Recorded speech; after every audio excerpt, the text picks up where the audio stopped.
It's Not Another Buffalo Podcast, hosted by three of the most underqualified sports personalities this side of the canal. With John. All you people out there who are like, these idiots don't know anything. First of all, you're right. And second of all, Pat. I'm just a dad talking in a closet, but I'm just saying. And Brando. We have this trust built on whatever it is, like Bibles and gold bricks and whatever Brandon Bean's drinking over there.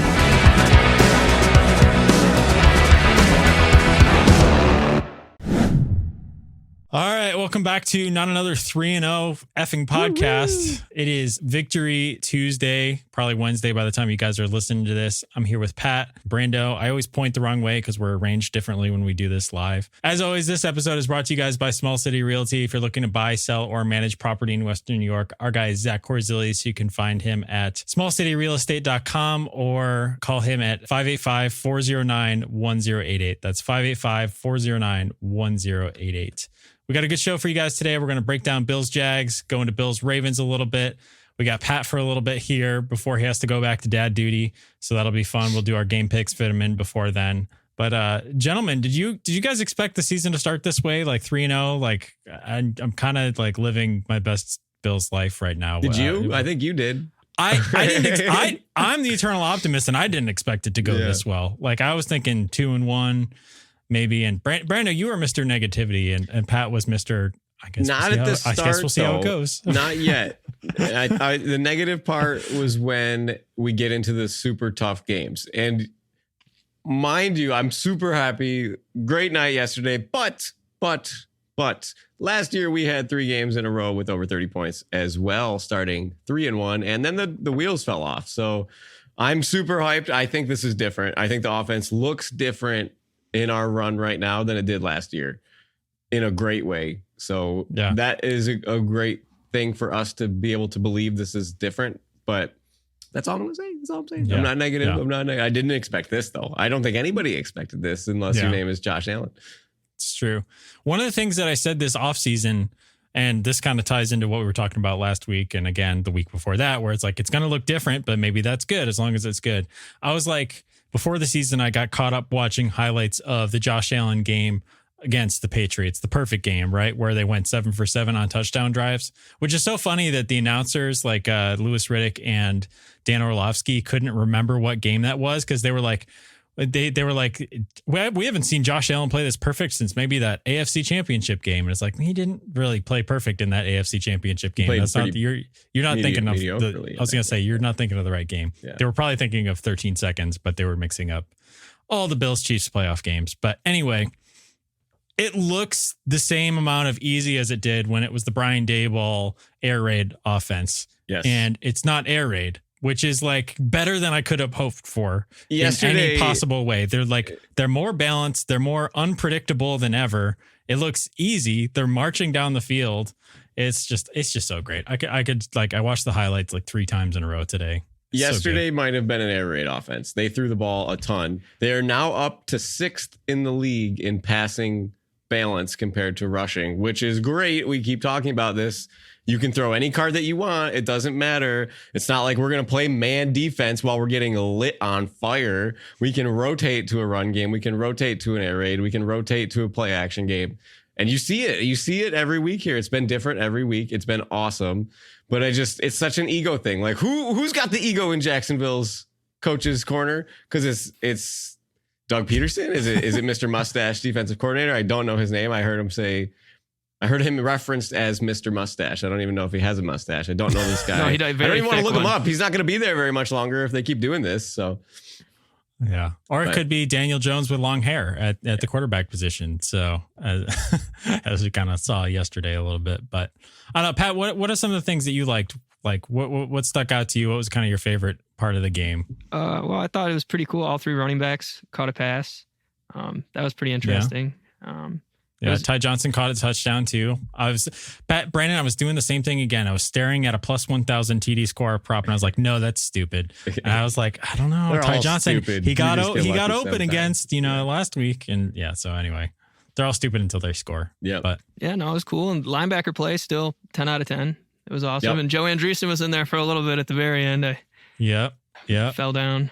couple times. Was he on special teams a little bit? I think maybe on a kickoff. I thought I saw him. He was playing playing linebacker at the end too. Yeah. When it was 47-3 or whatever, 47-10 right there at the end. But Ray Davis touchdown, as well too. I got lucky. I live bet that in like the third quarter, and so that worked out pretty well. But James Cook drops another touchdown. I know, dude. I was like pointing at Elizabeth, and I was like, this happened so many expletive times. I was like, if you would have seen the Chiefs game, he dropped one just as bad. And the Eagles and the Cowboys and now the Jags, you name it. I got it in my brain here because as a James Cook heavy fantasy football owner in multiple leagues, I lost by 4 points in one league. I lost by 7 points in another league. And I lost by 8 points in another league, all with James Cook. All would have won if he would have caught that ball.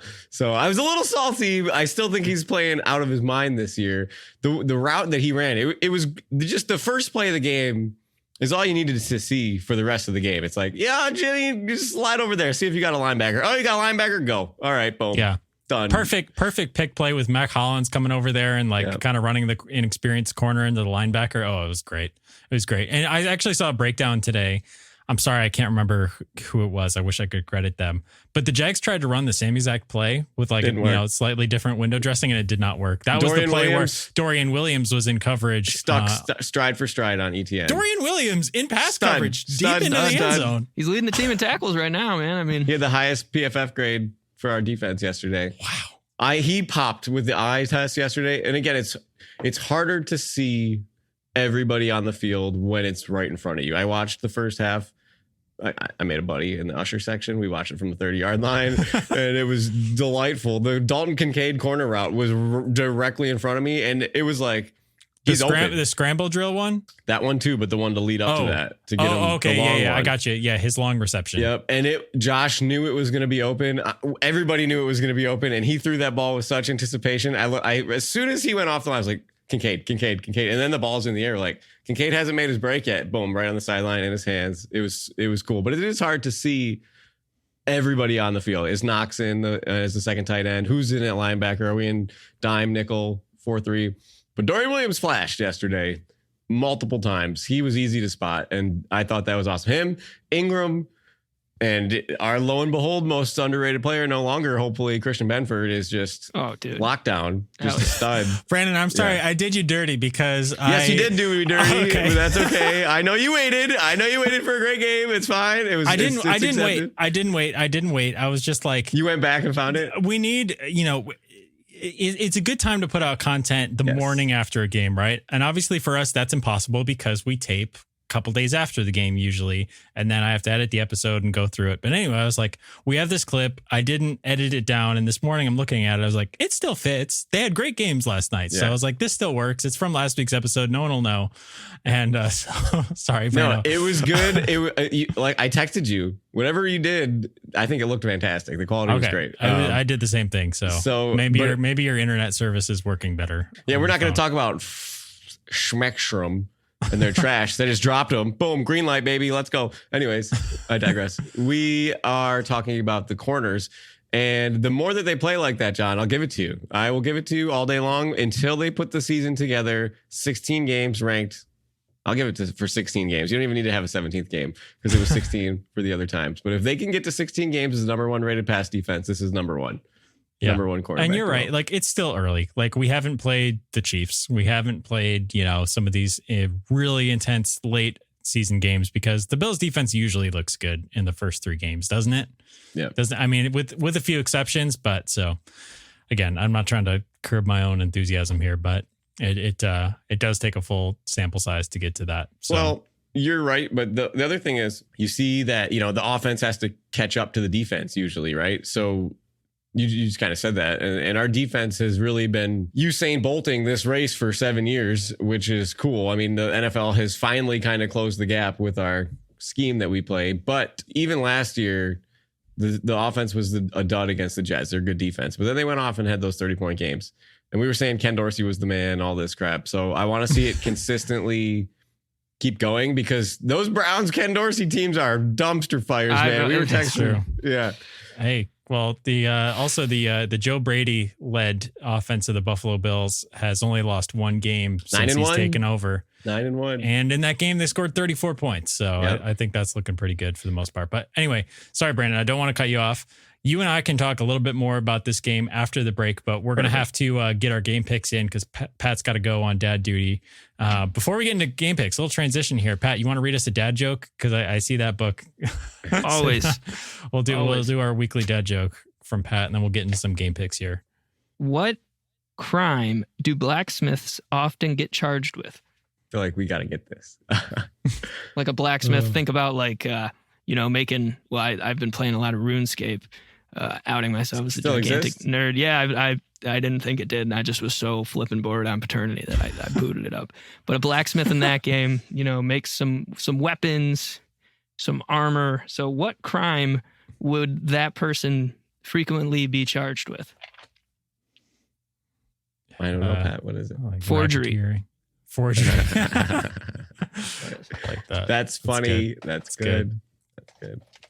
All right, Brandon, you want to roll us into Yes, some sir. game picks here? Now, I want to stop and just take a minute here to appreciate the man, the dad, the legend, Pat Cap, for going 5-1 in our week 3 picks to extend his lead. He is 11-7. The next closest competitor is me at 8-10, and then John, he's sitting distant in the rear view. He's sitting back there. Objects in mirror are farther than they appear. He is getting the field of the crowd to make his way through, and John is sitting at 6-12. Great after with 2 and props, 4 bad weeks. with game picks. Yep. So Pat went 5-1. He only missed the Jacksonville Jaguars. Did not cover. So that was unfortunate. So we're going into week 4 now of the season. Our first game, we are looking at Minnesota going into Lambeau against Green Bay. Green Bay is a -2.5 point favorite. Pat, what do you got for us? I got the redemption arc on both sides, but I got to go with Malik or Jordan Love. Doesn't matter. Packers at home. Big dub. John? the Minnesota D is like stopping everybody all of a sudden, which is crazy. They're like 3rd in the power rankings now, which I don't think anyone saw that coming, but I'm going to continue fading Malik Willis until the day I die. So I'm going to take Minnesota +2.5. Yeah. Well, John, I don't want to out you on this one. I believe you talked kind of trash about Malik Willis at one point on this show. I did. Here. It's one game. It's one game. Friend of the show, Sam picked him up for fantasy football quarterback. 2 games at this point though, but yeah, he's 2-0. Yeah. Well, I was going to say he won the first game. Didn't really do much. He did a lot more in this past game. I'll give him credit. Yeah. Revenge game against the Titans. That was quite entertaining. I have some friends who are Titans fans who are quite depressed at this moment. Do Titans fans care about their team? Yes. I have discovered that. That wasn't my initial impression when I went to Belmont, but anyway, well, Brandon, what you got? I think the Lambeau leap is too tall for Sam Darnold. So give me the Packers to win at home. I like it. Next, we are going to Vegas, where the Cleveland Browns will bring their talents to SoFi Stadium to play the Raiders. Again, maybe this is a toilet bowl game, but John, I want you to make your pick first. It was slim pickings in the AFC this week for sure. There's a couple of NFC matchups on here that we wouldn't normally do, but it was not a lot of great matchups across the AFC. So anyway, I'm going to keep fading Deshaun Watson until they bench him for, someone else who's anybody on that roster is better. What do they have? They have DTR. They have Jameis Winston. That would be the Redemp arc of Redemp arcs. I want to watch Jameis Winston. He's you hear that thing where the guy in the huddle was like, he's like Jameis when he gets to the huddle and he's telling the play, he acts like he's sharing a secret. He has a secret to share. Like it's his energy in the huddle. But anyway, I'm going to take Vegas -1 there. Also, good parlay advice. Take Watson's over on attempts and under on yards. It's hit almost every week. Yeah. Well, I hope he doesn't get enough attempts today. I'm going to give you my pick here, and I think this is a disaster of a game. But the Browns defense is too good. It doesn't matter who's playing quarterback for them. I think the Raiders switched Aiden O'Connell halfway through last week. He played well. They don't know what's happening. He played well. Yeah, maybe against like third stringers. But give me the Browns. Pat, do you disagree? Well, I'm wearing a mustache right now in solidarity with Aiden O'Connell, so we'll see. I'll give him 1 week. 1 week. Okay. We'll give it to you. That might be the first time that the words "wearing a mustache" and solidarity have been and with Aiden O'Connell, right? Because you could do Gardner Minshew with the mustache too. Daniel so Jones, Travis Kelce, playing both sides, yeah. But his is like not good, and like that's the respect for someone who like really just does not have one going on to keep it, and he's not in great shape either, which I kind of like. You know what I mean? He just kind of looks like a burly fella. Yeah. I love it. Next, we're going to have a divisional matchup where the Chiefs are going to go to the LA Chargers. Kansas City, big favorite here, -8.5. Pat, we'll let you go first here. What do you think? I think this is going to be a very, very low scoring game. I would go under on pass attempts. I don't know. I feel like it's going to be a time of possession snooze fest, but I think they cover at least. Okay. All right. The Chargers cover 8.5 points is a lot of points. So, John, you're pretty big into the points. Do you follow Pat's suit here? Normally I would, but Herbert's got that bad ankle, and Casey hasn't blown anybody out this year yet. And I think this might be the week for them to do that. So, Chargers looked weak against a good Steelers defense last week. So I'm going to take KC to cover here because I got burned by choosing underdogs to cover bigger spreads last week. Really bad. That is true. I really burned.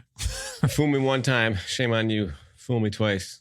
Don't play the underdog. You. Yeah. That was bad. Anyways, my turn. The Chargers line is kind of banged up. Chris Jones is going to eat on that hobbled foot of Justin Herbert, and Carson Steele breaking out. Give me the Chiefs. Yes. Man looks like a Madden creative player. Steele. Carson Steele. Sounds like why are you putting the E on the end of the word then? I don't understand. It's just... I don't know. It's the same thing with Kels, right? Kels or Kelsey. He looks like Mark Wahlberg from... you guys ever watch that movie Boogie Nights? Hold on. Mark Wahlberg tries to break into the adult industry. I'm sorry, not it's Philip Seymour Hoffman's character in hold on, let me see if I can share the screen real quick. Do I have that ability? I don't think you do. Okay, I'll send it in the chat so you can put it. But he looks like Philip Seymour Hoffman in Boogie Nights. That's funny. That's funny. Well, I hope I have him for fantasy, so I hope he does something for me.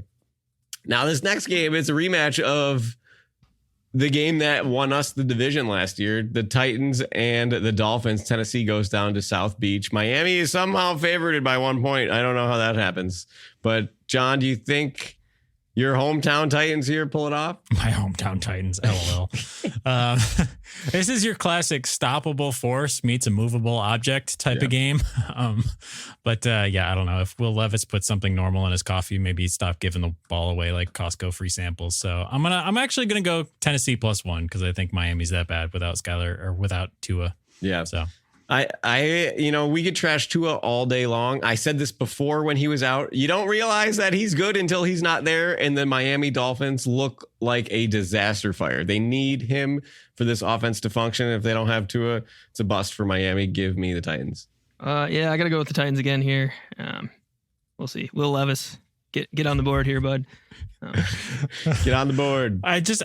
Two predictable things there. We know Pat's going to take the Titans, first of all, like through and through, even though they don't even have variable anymore, which kind of stinks a little bit. And two, it's like the Titans defense is always, we'll see. Yeah. We'll see. I love it. Flip a coin. And guess who's leading the game picks right now by a wide 11-7. Yeah. 3 games up. That's funny. It's got that new dad luck going on. So we are going to go to prime time in Detroit, in Ford Field. The Seattle Seahawks coming from the West Coast to Detroit. Detroit is -4 point favorite, and I will tell you they will cover that spread at home. Jared Goff is much better at home. That Ford Field crowd is like the 12th man in Seattle. It'll make it tough for Geno. Give me the Lions. Seattle looks good. Like, I don't want to scare you, Brando. Geno's don't look now. The Lions are good too. They almost went to the Super Bowl last year. Yeah. Well, they don't look as good as they did at the end of last year, I think. And I mean, did you see the gift that they were given against the Cardinals? Did you see that? Hook and ladder? No, not the hook and ladder. The Jared Goff threw a pick 6 and they called the 2-minute warning, even though they snapped it with 2:01 left on the clock. I mean, I don't know. I thought they were trying to call timeout. I didn't know what was going on. You got to be furious if you're Arizona. I mean, I like the Lions. I really do. But do you like them enough to take Detroit here? I do. Okay, that's all that matters. I'm just saying, if you beat the Dolphins without Tua, you beat the Pats with geriatric, Jacoby and to beat the Broncos. I love Geno, but I feel like this team has not a third in passing yards this year. It would be like that's not a great statistic either, because it's like Brock Purdy and Dak Prescott on the top, and both their teams are 1 and 2 because they've been trailing. That's why they're leading in passing. But Geno with a 3-0 record leading in passing yards is interesting. I got him on my bench in our 2-quarterback league. He's very valuable commodity at the moment. I always kept Geno on my bench, but Nate got rid of the IR spot, so I don't have anywhere to stash anybody. I texted him about that. I did, because I got a few guys on IR at the moment, and I am devastated. It's the worst start to fantasy ever in my life. So same. I'm 0-3. Pat, are you 0-3 too? Are we all 0-3? No, Pat just beat you. Or no, okay. Yeah. Oh, yeah. I did Inglorious Staffords. Yes, Brando. Somebody needed to get a win there. So, Brando, you and I are still 0-3. John, we can make a deal here or something if you want. We can make a shake up for our roster. Somebody's going to take one for the team. Yeah. I'll take a fall for $10 to recoup half of my we got to entrance collaborate here. Yeah. You win, I get, I win, you get collusion. Yeah. I don't know what collusion is, but Pat, I need to know if you're going to take the Lions. I got to take them. That's a good definition of collusion. Pat, you taking the Lions too here? All right, cool. Love it. All right, Baltimore, Buffalo Bills going to Baltimore. They are somehow 2.5-point underdogs. Did they watch the game yesterday? Did anybody watch the game yesterday? Did anybody watch the Ravens play in the first 3 weeks of the season? Because that's interesting. Interesting line here. John, I'll let you go first. I mean, give me some passing props on the Bills for this game for sure. But yeah, I don't know. I'll keep this short because I know Patty has to go. So give me the Bills, baby. Pat? Well, I got to keep picking Bills to win, not to cover. I think that's just the secret to my success. Yeah, but they're underdogs now. So yeah, I don't know. I mean, 2.5 point spread at home, I feel like is almost an even spread. I don't know if necessarily that's really like an unspoken rule, but yeah. It's about there. Yeah, 1.5 to 2.5. What did they score like 24 points in the first half against Dallas? I mean, they did come out pretty hot, so we'll see. Yeah. So are you taking Ravens or Bills? Okay. Bills win by exactly 2 points. That 2.5 point hook. That's funny. Well, gentlemen, have you ever heard the saying, kill 2 birds with 1 stone? Because Josh Allen is going to be mumbling that as he stomples another bird, and he has a cardinal in one hand and a raven in the other. Give me the Bills, baby. And just to clarify, Pat, so you can't win if the Bills win. I can. They just got to win by 2 or less. No, because the Bills are not favorited. It's the opposite. Yeah, it's the opposite. They're favorited so often that there is no Bills to win, not to cover. Because Baltimore could win and not cover. That's true. That is true. I guess that's true. So like you're getting Bills plus 2.5. I would have to take the Bills on the money line, I guess. You can no. You don't have to. Yeah. So you're taking Bills plus 2.5. So if you want the Bills, they can lose by up to 2.5. Well, 2 points. Okay. Well, can you change it then? Still win. Change it. Yes. I'll put Buffalo down there. All right. I was confused. Yeah. Gambling with Pat. Here, I got you, Pat. I'm putting Buffalo in the spreadsheet. Don't let me down, or I will never ever do this again. This is the once in a lifetime moment. Yeah. Well, you're getting Buffalo and points. So you take those when you can get them. I think.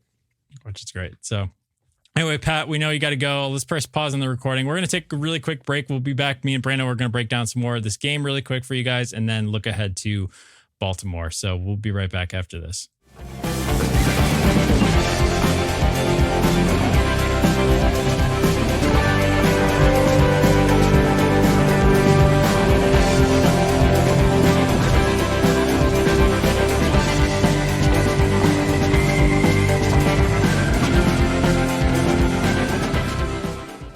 So we're talking about Joe Brady's wicked awesomeness, and that you can't say that without Josh Allen. And the part that I thought was just so outstanding about the offensive play is, do you remember the episode where we compared the teams to cars?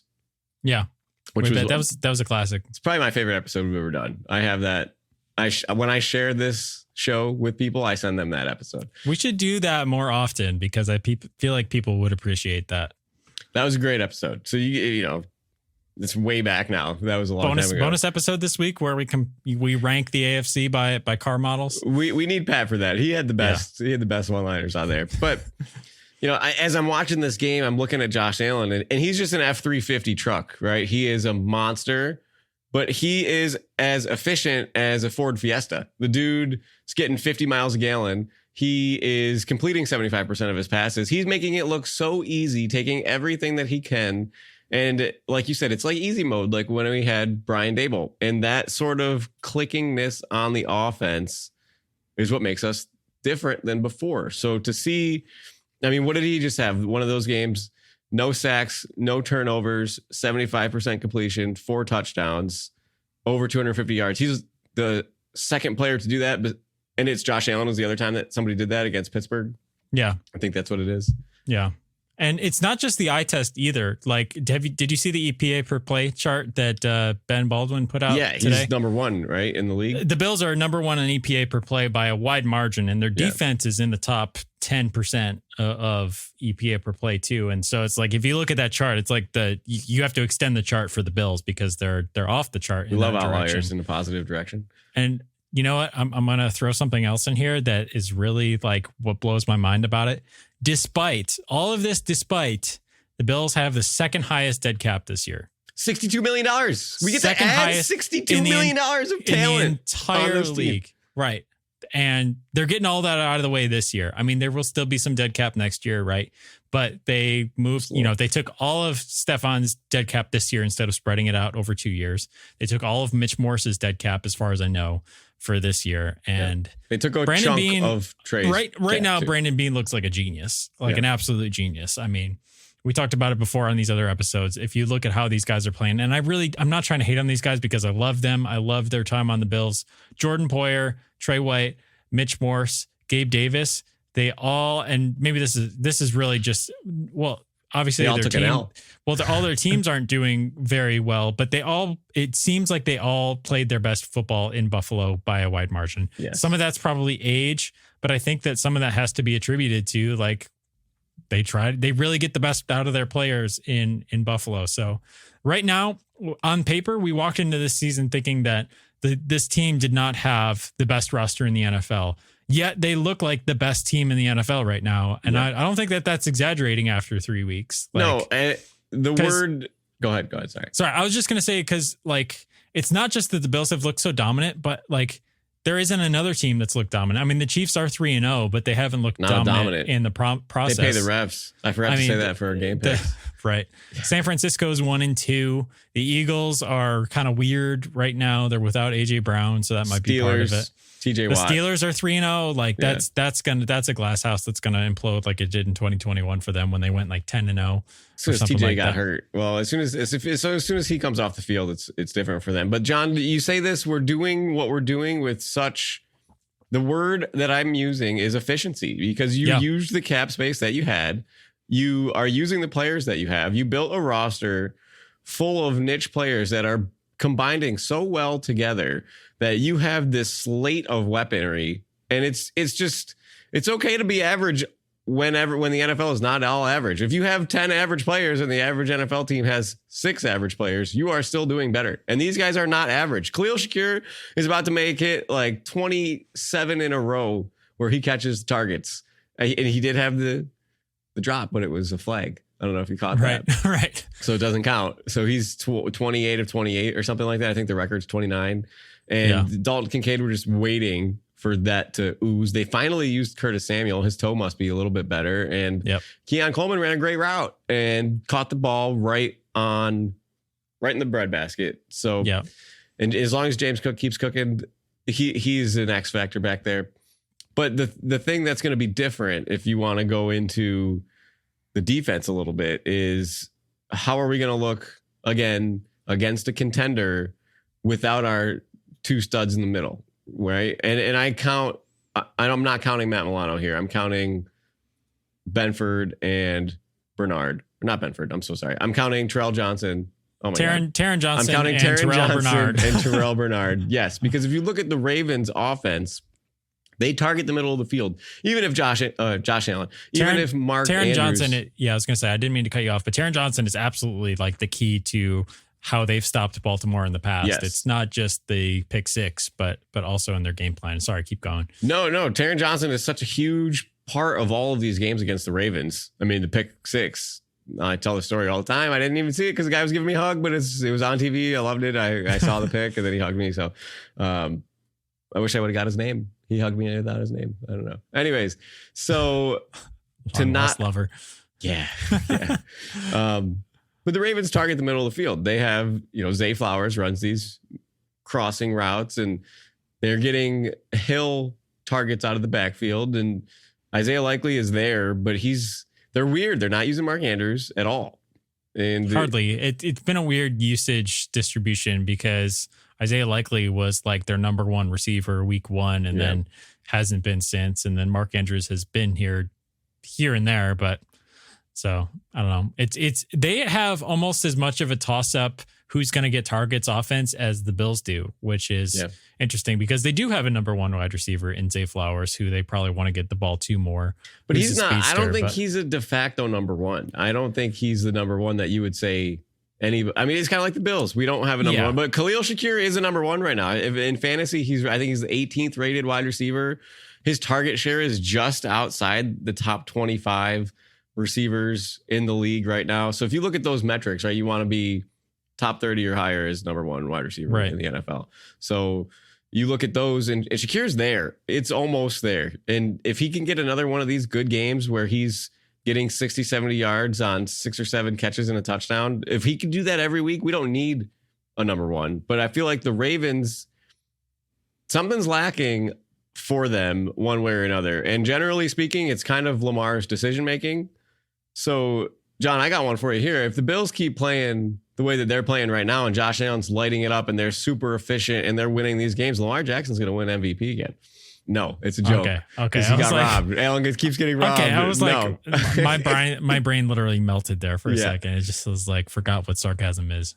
If you watch these ends of the games, he missed some throws against Dallas that almost let Dallas come back into this game. He did miss throws against the Chiefs. He missed a wide open guy in the end zone at the end of the game. You see Allen missing any guys at all once this year? No. Maybe one deep pass, like too long, but it's never in danger. It's never in any sort of thing. So I really want Allen to get this game so he can have this notch in his belt when it comes down to the MVP race because he is due. This is his time. And for the AFC race, because if you think about it in even the standings, what it means to have a tiebreaker with Baltimore, it's like, if you're up, if Baltimore has 1 win through 4 weeks and you have a tiebreaker over them, it's like you almost don't have to worry about them for the most part. And I don't want to jinx anything, but you don't have to worry about them for the rest of the season because they're going to have to stack wins like nobody's business. Yeah. And your destiny is already in your hands at the beginning of the year, which I guess everybody's destiny is in their own hands at the beginning of the year. But no, if you have a quarterback who sucks, but this is also interesting. You see this fact, the top 10 paid quarterbacks through 30 games played only have 10 wins apiece total between all of them. That money. I think that's probably just where the cycle is, right? Like, because any QB cycle, how long ago was Kirk Cousins the highest paid quarterback in the NFL? Like, everybody kind of gets their time, right? Except for, and then that is also inflated, and that's probably indicative of the Joe Burrows of the world who are struggling right now. To losing to the Bills, if they count that as a start. But Trevor Lawrence, 53 million a year. Jared Goff, he's like 0-8 and then his last 8 or something like that. Yeah, 8 losses in a row. And then you go back to the point that you were saying earlier, where we have our players. I think of my students. Sometimes they get a kid out in the game and they give him the L dance and be like, oh, we can't be doing that, buddy. Like let's win with class, but. We're giving all these Bills players L's, and you wonder to Gabe Davis, how much was it really worth for him to go to Trevor Lawrence? How much is it really worth somebody to come here and Curtis Samuel, whatever, take a pay cut as a receiver because of what you're going to get on the field? It's one of those intangible things that is priceless. And Gabe Davis had 18 yards yesterday, and how many Bills wide receivers went over 18 yards? That's all of them. Most of them, right? Yeah. But, so you can spread the wealth, but yeah.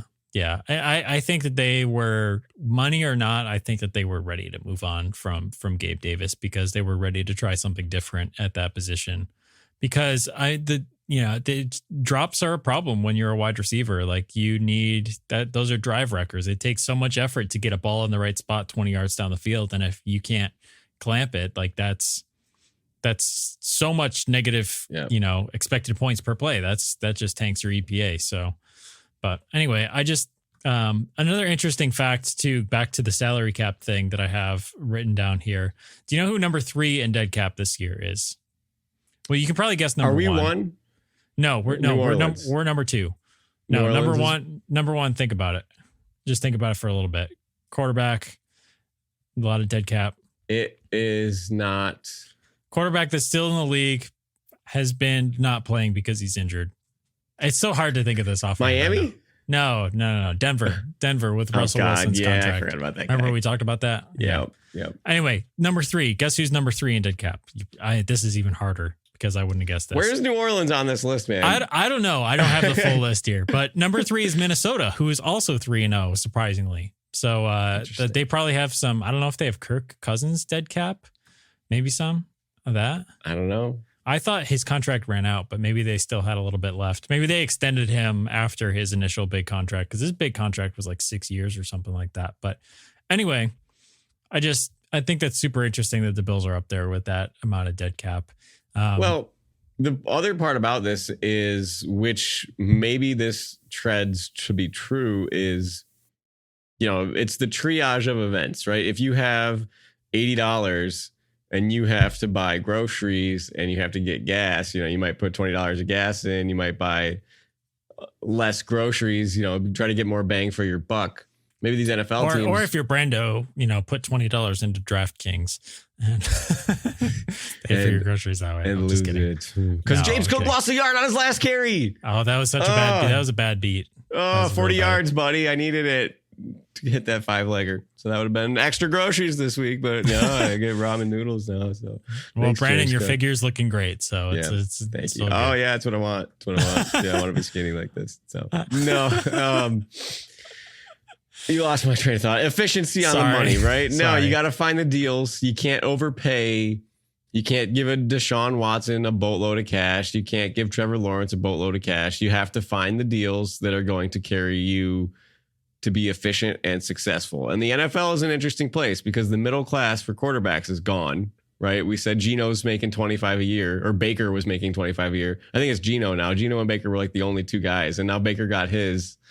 So Geno's just sitting in the middle, man. He's enjoying the life, but he might not have a yacht, but he's not on my bass boat. You know what I mean? So if the league as a whole now, you kind of see it shifting with receivers now, this upper echelon of receivers, these low end receivers are, look at Jennings in San Francisco, right? Has a huge game. Look at around the league, name your guy. Jacoby Myers had a big game. You see these rookie deals, but it's the next contract. Gabe Davis is on that next contract. He's not giving you his value, Yeah. Well, a lot of this too, and I guess I don't want to go too far down this rabbit hole because a lot of what it boils down to, I remember Jeremy talking about this over the summer, is that the cap goes up by so much that these contracts inflate to basically their normal percentage of total cap. Yes. So like Justin Jefferson's huge monster contract that was like over 30 million a year or something like that was still on par. It was still less than Tyreek Hill's contract. Original deal.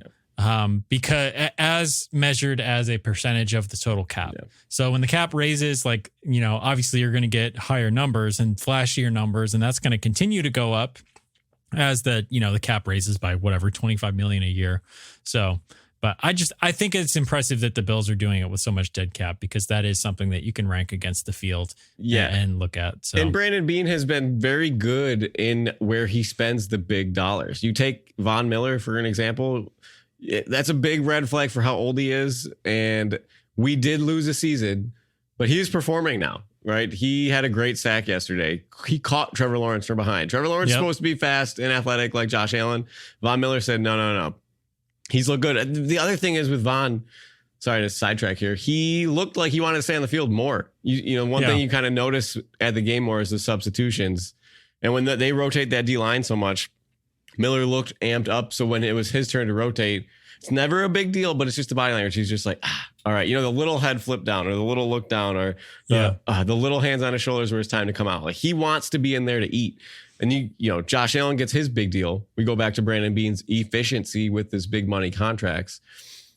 Which one has he missed on? Has he missed on one? I don't see one. Curtis Samuel's not a lot of money. The O-line has produced very well for their value. It's been a while since they've had a bad contract. I mean, like you're going back to like Trent Murphy. That's what I was going to say. Yeah. Can't believe we just pulled out the Trent Murphy contract at the same time. So to look at the scape of the NFL, to all of these players that are making so much money not performing, you got to hit on those. They're okay to give out. You got to give them out to the right people at the right time in their age windows for your team. What do you need next? So Brandon Beane is a magician at that. And now I think we got to get Christian Benford one of these deals here before he wants more than $10 million a year. And extend Douglas. Extend him. Extend Douglas. Yeah. He's older, but yeah, that would be great too. So I'm going to ask you this. This is kind of like a, not to steal the WGR segment, but a little bit of a let's get stupid. This is totally pie in the sky. Like I'm just prefacing. Can I guess what it is before you say anything? Sure. Micah Parsons to the Buffalo Bills. No, I'm not talking player deals or anything like that. Okay. Is there anybody because again, like we just want one Super Bowl. We just want to win one. And then, we can all die happy. If we could get four though, to avenge the 4 losses. wouldn't that be like poetic justice to get 4 in a row? I'm just saying is there anybody in the NFL set up to win multiple Super Bowls better than the Bills? First person you go to is the Chiefs, right? No. I don't think that they're set up better than the Bills are right now because the Bills are, again, it's the $62 million in dead cap. Yeah. Like this Bills roster is looking on par or better than every other team in the NFL. And next year we'll have $60 million of, it's not exactly that, but they will have like such you a big take out a little bit of you added a $20 million raise. Now you're at 80, and then you're going to take 30 of that out for your extension. So you're looking at 50 to 60. And you want to talk about let's get stupid, John. I said Micah Parsons because the Cowboys can't pay for them, and Von's contract's off. So you want to spend big money on somebody that's going to add talent to this team. Maybe you get Von. He does have 3 years left of 3 years, whatever the void crap, but he could play. He doesn't have to retire. You get Von and Micah Parsons on the same D line. But look around the NFL. You're right. Who is set up to be better? Texas is my first example, but their defense is bad. Their defense is bad. So it kind of bad, at least through these first few games. Our defense is outstanding. Again, they have a QB on a rookie contract, which kind of gives you a similar advantage to a $60 million cap space, And then I look at Detroit because they're super well-rounded and they have a great coach with a great offense. I mean, Ben Johnson, he's made a couple of questionable calls the first few games. I feel like trying to get Jameson Williams involved for Detroit is kind of throwing off their offense. They're not getting Sam Laporta the ball. They're kind of going away. They're straying from what they were great at. So kind of like the Bills strayed, they have to find their way back.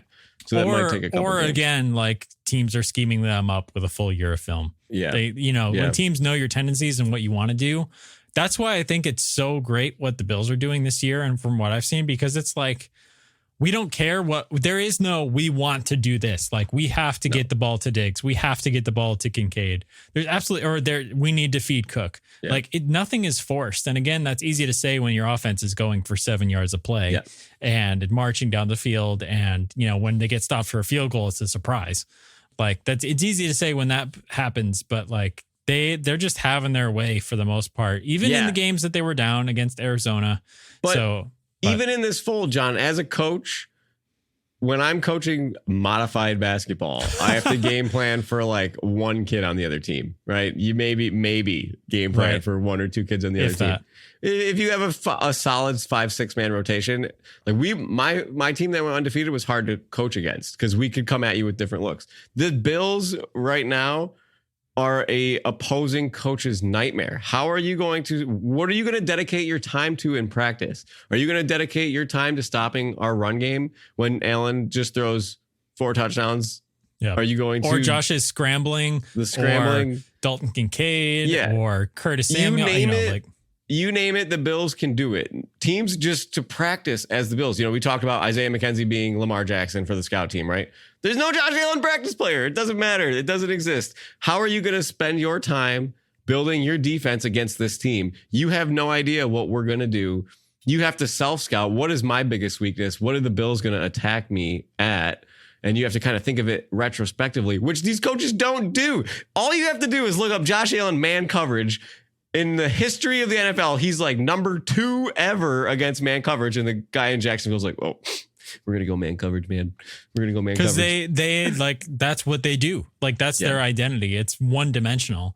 And insane. That's what's so great about the Bills on offense and defense too, is like how multi-dimensional they are and how many different ways they can beat you. Like, there's not one way that the Bills can win a game. Like, if you look at a team like the Titans were historically, they had one path to victory, and it was not running up the scoreboard. It was playing great defense, getting Derrick Henry going, and playing a controlled possession game. That's like what New England is right now. They have one way to win the game, and we saw that when Jets started putting up some points, like, they cannot play from behind. The Bills can play from 42-0 in front, or the Bills can play down 21-7, against the Cardinals. They can play in both areas, and they have the tools and the weapons to do it. And I know it's early on in the season, but I just want to give Brandon Beane and Sean McDermott all the credit at this point because they deserve it. So, John, the theme of yesterday, after every single thing that happened, I just look, God, we're so good. Why are we so good? What is going on? We're so good. Oh my God, we're so good. Like, all day long, I'm just like, what is happening? We're so good. I appreciate this team so much. This might be one of my favorite Bills additions in quite some time. Yeah. Well, isn't it like that's the fun that we missed? Like, you remember what it feels like. It's almost like we forgot, even though we've had a good team this entire time. Like, you remember what those Brian Daboll offenses felt like. This is what I talk about all the time. You remember the Monday night game where they're in the Stormtroopers and they go to San Francisco. I talk about that one all the time. That was such a fun game to watch. You talk about the playoff Broncos game in December. Remember that game? Yep. There used to be 3 or 4 of these a season, and now we were lucky. We had a couple early on last year, but they're also kind of against stinkers. We've done this against decent teams now. Yeah. Jacksonville should have beat Miami. They should have been maybe 2-1 coming in, or maybe 1-1 coming in, and they're not. And we smoked them. And their owner was so funny. He's like, "This is the best Jacksonville Jaguars team ever on paper, ever assembled. So we have high expectations here." And I guess he was freaking out at the game last night. I don't know. Yeah, I would be too. But no. Anyway, I have one more thing before we kind of wrap this up here because we're up against it here. There was one moment that I noticed when I was watching highlights last night that really, actually this morning, but it just showed me Josh is in such complete command of this offense and is mature in ways that we can just see his growth year over year continuing into year 7, which is really good to see. Anyway, this is the first drive of the game. He's in the middle of his cadence. And he's in shotgun, and Mac Hollins is in motion. And Josh looks up at the play clock. Calls timeout. No. He looks up at the play clock instead of calling a timeout. He yells at Mac Hollins, get set, or get set now. Before Mac Hollins had finished his motion to where he was supposed to be, he's like, just get set now, because basically 2 players had gone into motion. And if Mac Hollins didn't get set before Josh snapped it right at the play clock, then they would have gotten called for illegal shift. They were already in 1st and 15. So they would have backed up to 1st and 20. And that play that they got off was the 9-yard slant route to Curtis Samuel. So basically that first touchdown probably wouldn't have happened just by that little decision where Josh was like, get set. And he had the presence of mind to think, normally when you have someone in motion, it's not a problem, but there was 2 people in motion at the same time. They both have to get set before the snap. He's like, get set. And he waited 1 full second for Mac Hollins, and it was just exactly a second just for exactly Mac Hollins. What you need. Yep. Exactly the minimum what you need, and snap the ball with the clock at 0. Yep. And I was like, wow, his head is really in it. And it's amazing. This is what we've always talked about. Josh is an athletic freak. If he becomes one of the smartest quarterbacks in the NFL, and it seems like that's what he's developing into, it's Lights unstoppable. Out. Yeah. And it's that gives him the nod over Patrick. I don't care what anybody says. The more that he does this, I will bring this discussion to the people again. I know people wanted to argue about this last time, but the more he plays like this, the better he will be, more than Mahomes, because Mahomes he's got everything that he needed. I don't know. He's got the number one receiver in football right now. It's hard to match the championships, right? When you talk about these historical things, like again, we'll talk about that. Yeah, he's not done for now, but I don't see why you can't think that his ceiling isn't higher than Brady talent wise, because definitely it's not a question, because Brady had it all up here. Yes. Brady wasn't a physical freak like Allen. So it's like, if someone like Josh can really put it together up there and be like super cerebral reading defense and that detailed in his preparation, which again, maybe no one's like that because Tom Brady was complete psycho when it came to preparation. And that's why he was so good. But I think you see it though. Two things. Dan Orlovsky, who said he watched every snap of Allen's career, thinks that he's playing the greatest football he's ever seen be played. Yeah. And this is a stretch of quarterbacking that is elite of elite of elite. I don't have any charts or outliers, but I have my brain and I've got 20 years of watching football, and I have not seen as much quarterback play this good in a long time. And then the other part of it is, I think it's kind of funny. It goes along with what you said, John. Do you think that the coaching staff is happy that Allen's got a massive glove on and is kind of protecting himself from injury? Because not only is he sliding pretty regularly, he is making the smart play. And this has nothing to do with his hand or not hand. But, he's making the smart play. Sean McDermott's going to take him in the back room once his hand heals and maybe it just like a little hammer on that finger. But there was the play in the end zone, and I was right. I was in the back of the end zone. They're going the other way when he slid, and I'm like, you could have made that, buddy. Like, you could have hurdled both those guys, at least gone through them, and he didn't, and we still scored. I think was that the Kincaid touchdown? I don't know, maybe that was the Ray Davis touchdown. I don't remember which drive we were going that direction. Yeah. So it was funny because he made the right play all day. Every single time. There was a couple of plays. I remember, again, this one was the Kincaid touchdown because it was right after the corner route. The Bills ran a play action pass. Both receivers went to the end zone. Maybe it was a second and short. And I'm like, this is a good time for a shot play. Both receivers were covered in the end zone. And I thought he was going to kind of force it. And he took the underneath route for like 8 yards. And I look at the guy next to me. I was like, do you see that? What just happened? And he's like, no, what do you mean? And I was like, that Bills play call was a shot to the end zone. There was, 2 of the 3 options on that field were in the end zone, and Allen didn't take it. He took the underneath easy route. I was like, that's a big deal here in Buffalo. I don't know if you know that. Yeah, that's a big deal. So and then they go down and score. I'm like, it's so easy. And it's interesting when you're betting the live game props. It's like you bet an offensive score or you bet a punt. The offensive score, it's like, Josh, just don't throw a pick, man. Like, we're going to score. Just don't turn it over. And if he can get that in his head where he just has 8 drives a game where he is playing for the offensive score instead of the touchdown. It doesn't, whatever. I don't care. Whatever he's doing, don't change it. Let's go. One more thing. Big shout out to the fans there yesterday. It was an electric game the whole time from the beginning. We got that start hot. You know how I feel about something good happening at the beginning of the game to get the crowd involved. So those first 2 possessions are a huge swing. And then we score again, right? Tyler Bass, whatever. He missed another kick. It was blocked. Was it blocked? Who knows? It was blocked, yes. This one was. All right, well. Sorry, Tyler, for the slander. But Jags fans were cool that were there. I talked to a few of them. They were really nice. It was raining all the way up till kickoff. It stopped and then it started again, like right at the end of the game. Like right as the clocks hit 00, it started raining again. And I just kept telling everybody it was Jacksonville's tears coming down after the game. But it was an awesome night. I hope everybody that went there had a good time. I had a good time. It was one of those most fun home games that I've worked in a long time. So kudos to the Bills fans that were out there. Hopefully many more to come as well. But not for a few weeks. We're not there until end of October. Yeah. Tough stretch here coming up. But hopefully they do well. We'll see if we can tape some Brando's bets later this week and give you guys a bonus episode or something like that. I have it right now. Can I give it to you? It'll take 5 seconds. All right. Let's do it. All right. Roll the Brando's bets.